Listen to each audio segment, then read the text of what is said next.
আসসালামু আলাইকুম। আজকের ভিডিওতে দেখব আমরা কিভাবে মাইক্রোসফট ওয়ার্ড ব্যবহার করে সেখানে মাল্টি কালার টেক্সট লেখা যায়। তো মাল্টি কালার টেক্সট লেখার জন্য প্রথমত আমরা মাইক্রোসফট ওয়ার্ড ওপেন করব। তো প্রথমত মাইক্রোসফট ওয়ার্ড আইকনে ক্লিক করলাম। ক্লিক করার পর মাইক্রোসফট ওয়ার্ডটি ওপেন হয়ে গিয়েছে। এখন ব্ল্যাঙ্ক ডকুমেন্ট থেকে যে কোনো একটি ব্ল্যাঙ্ক ডকুমেন্ট নিয়ে নিই।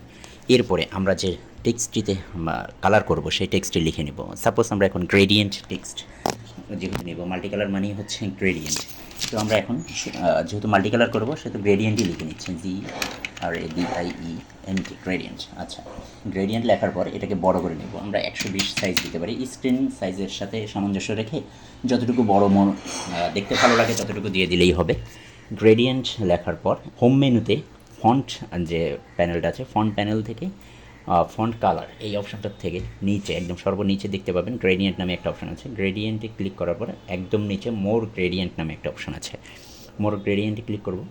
মোর গ্রেডিয়েন্টে ক্লিক করার পরে এখান থেকে আবার ওই ফর্মে টেক্সট ইফেক্ট নামে যে অপশানটা রয়েছে আমাদের ডান পাশে আসবে, সেখান থেকে গ্রেডিয়েন্ট ফিল্ড সিলেক্ট করব।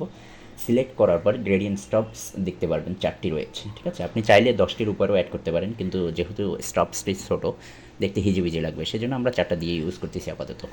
তো প্রথম যে স্টপটা আছে সেখানে আমরা একটা কালার নিই, আপনার মন মতো যে কোনো একটি কালার নিয়ে নিলেই হবে। তো আপাতত আমরা নিচ্ছি রেড। রেড কালার নেওয়ার পরে সেকেন্ড স্টপ যেটা রয়েছে সেটাকে আমরা নিচ্ছি ইয়েলো। ইয়েলো কালার নেওয়ার পরে এটাকে হালকা এদিক সেদিক সরিয়ে নেওয়া যেতে পারে। এরপরে নেক্সট যে কালারটি রয়েছে সেখানে একটি ডার্ক রেড কালার নিয়ে নিচ্ছি। ডার্ক রেড কালারটি আর একটু এদিকে নিয়ে নিই।